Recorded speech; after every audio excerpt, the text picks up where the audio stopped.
Hi study beyond SL YouTube channel එකට ඔයාලව සාදරයෙන් පිළිගන්නවා. ඉතින් මම අදත් අරන් ඇවිත් තියෙන්නේ ස්වීඩන් යුනිවර්සිටි එකකින් ඔයාලට ගන්න පුළුවන් fully funded scholarship එකක් ගැන. ඉතින් මම අද කතා කරන්න යන්නේ the IKEA and Södra කියන fully funded scholarship එක ගැන. ඔයාලා ඔයාලගේ bachelor's degree එක natural sciences, engineering, law and social sciences වගේ ඕනම ඩිසිප්ලින් එකකින් කරලා තියෙනවා නම් ඔයාලට අවස්ථාව තියෙනවා මේ ස්කෝලර්ෂිප් ප්‍රෝග්‍රෑම් එකට ඇප්ලයි කරන්න. ඉතින් එහෙනම් අපි බලමු මොනවාද මේ ස්කෝලර්ෂිප් ප්‍රෝග්‍රෑම් එකෙන් ඔයාලට ගන්න පුළුවන් බෙනිෆිට්ස් වගේම කොහොමද මේ ප්‍රෝග්‍රෑම් එකට ඇප්ලයි කරන්නේ? ඒ වගේම ඔයාලට මේ ප්‍රෝග්‍රෑම් එකට ඇප්ලයි කරන්න තියෙන ඕන සුදුසුකම් මොනවාද කියලා. එහෙනම් අපි යමු අද වීඩියෝ එකට.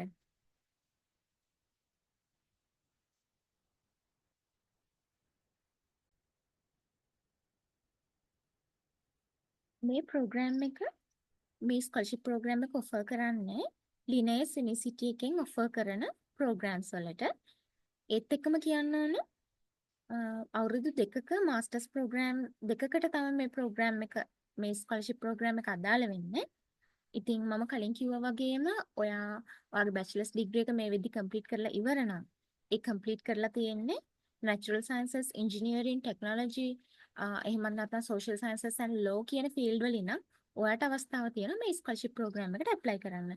ඉතින් මේ ස්කෝලර්ෂිප් ප්‍රෝග්‍රෑම් එකෙන් ඔයාලට ඔයාලගේ ෆුල් ටියුෂන් ෆී එක, ඒ කියන්නේ ඔයාලා යුනිවර්සිටි එකට ගෙවන්න ඕන සම්පූර්ණ මුදල වගේම ඔයාලා ස්වීඩන් වල ජීවත් වෙද්දී ඔයාලට අවශ්‍ය වෙන ඒ කියන්නේ ලිවිං කොස්ට් එක නැත්තම් ලිවිං අලවන්ස් එක විදිහට යාලා ස්විඩිෂ් ක්‍රෝන් එහෙම නැත්නම් සෙක් 10314ක මුදල ඔයාලට දෙනවා. ඉතින් අපි බලමු මොන ප්‍රෝග්‍රෑම් වලට අදාළවද මේ ස්කෝලර්ෂිප් එක ඔෆර් කරන්නේ කියලා. පළවෙනි ප්‍රෝග්‍රෑම් එක තමයි Innovation through Business Engineering and Design කියන මාස්ටර්ස් ප්‍රෝග්‍රෑම් එක. ඉතින් මේකේ ස්පෙෂලයිසේෂන් එක ඉංජිනේරින්, මේන් ඩිසිප්ලින් එක ඉංජිනේරින්.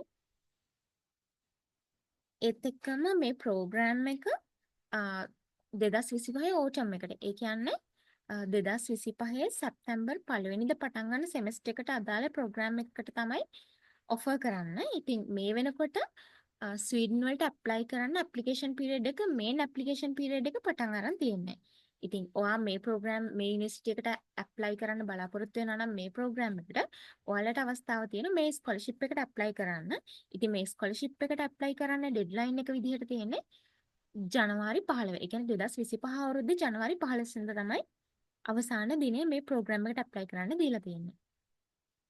ඉතින් ඔයාලා මේ ප්‍රෝග්‍රෑම් එකට ඇප්ලයි කරන්න බලාපොරොත්තු වෙනවා නම් ඒ කියන්නේ මම මුලින් කියපු මේ මාස්ටර්ස් ප්‍රෝග්‍රෑම් එකට ඇප්ලයි කරන්න බලාපොරොත්තු වෙනවා නම් ඔයාගේ බැචලර්ස් ඩිග්‍රී එක ඔයා මේ විදි කම්ප්ලීට් කරලා තියෙනවනේ ඒත් එක්කම මේ බැචලර්ස් ඩිග්‍රී එක ටෙක්නොලොජි නැත්නම් ඉංජිනියරින් කියන ෆීල්ඩ් එකෙන් තමයි ඔයා කම්ප්ලීට් කරලා තියෙන්න ඕන. ඉතින් මේ ප්‍රෝග්‍රෑම් එකට අදාළ රික්වයර්මන්ට්ස් විදිහට මැතමැටික්ස් වල කැල්කියුලස් කියන මොඩියුල් එකෙන් ක්‍රෙඩිට් 7.5කුත් ලීනියර් ඇල්ජිබ්‍රා වෙක්ටර් ජියොමෙට්‍රි කියන මොඩියුල් වලින් ක්‍රෙඩිට් 7.5කුත් බැගින් ප්‍රී රික්වයර්මන්ට්ස් විදිහට ඉල්ලලා තියෙනවා. ඉතින් මෙතනදි කියන්න ඕන මම කිව්වා මේ ප්‍රෝග්‍රෑම් එක අවුරුදු දෙකක ප්‍රෝග්‍රෑම් එකක් කියලා. ස්වීඩන් එඩියුකේෂන් සිස්ටම් එකේ සාමාන්‍යයෙන් අවුරුද්දක ක්‍රෙඩිට් ගාන විදිහට ඩිසයින් කරලා තියෙන ක්‍රෙඩිට් 60ක ප්‍රමාණයක්. ඉතින් මෙතන ක්‍රෙඩිට් 120ක් කියලා අදහස් කරන්නේ මේක අවුරුදු දෙකක ප්‍රෝග්‍රෑම් එකක්. ඒත් එක්කම තව සාමාන්‍යයෙන් ස්වීඩන් යුනිවර්සිටි එකට ඔයාලා ඇප්ලයි කරනකොට ඔයාගේ බැචලර්ස් ඩිග්‍රී එක අවුරුදු 3ක. එහෙම නැත්නම් ක්‍රෙඩිට් 180ක දැන්. මම කලින් කිව්වා වගේම ස්වීඩන් එඩියුකේෂන් සිස්ටම් එකේ ක්‍රෙඩිට් 180ක් කියලා කියන්නේ අවුරුදු 3ක ප්‍රෝග්‍රෑම් එකක්. ඉතින් ඔයා අවුරුදු 3ක ප්‍රෝග්‍රෑම් එකක් කම්ප්ලීට් කරලා තියෙන්න ඕන ඔයාගේ බැචලර්ස් ප්‍රෝග්‍රෑම් එක විදිහට. මේ ස්කෝලර්ෂිප් ප්‍රෝග්‍රෑම් එකට අදාළ වෙන ඊළඟ මාස්ටර්ස් ප්‍රෝග්‍රෑම් එක තමයි forestry for green sustainable development කියන මාස්ටර්ස් ප්‍රෝග්‍රෑම් එක. ඉතින් කලින් ප්‍රෝග්‍රෑම් එක වගේම මේ ප්‍රෝග්‍රෑම් එක ක්‍රෙඩිට් 120ක කෝස් එකක්. ඉතින් මේක මාස්ටර්ස් ලෙවල් ඒත් එක්කම ෆුල් ටයිම් ප්‍රෝග්‍රෑම් එකක්. කලින් මාස්ටර්ස් ප්‍රෝග්‍රෑම් එක වගේම ඔයාට මේ ස්කෝලර්ෂිප් එක ලැබුණොත් ඔයාට පුළුවන් 2025 සැප්තැම්බර් 1 වෙනිදායින් පටන් ගන්න ඕටම් සෙමෙස්ටර් එකට මේ යුනිවර්සිටි එකට එන්රෝල් වෙන්න. ඉතින් මේ ප්‍රෝග්‍රෑම් එකට අදාළව ඔයාගේ රික්වයර්මන්ට්ස් විදිහට එයාලා ඉල්ලන්නේ ඔයා මේ ඔයාගේ බැචලර්ස් ඩිග්‍රී එක natural sciences or engineering or law and social sciences කියන ෆීල්ඩ් තුනෙන් එකකින් කරලා තියෙන්න ඕන.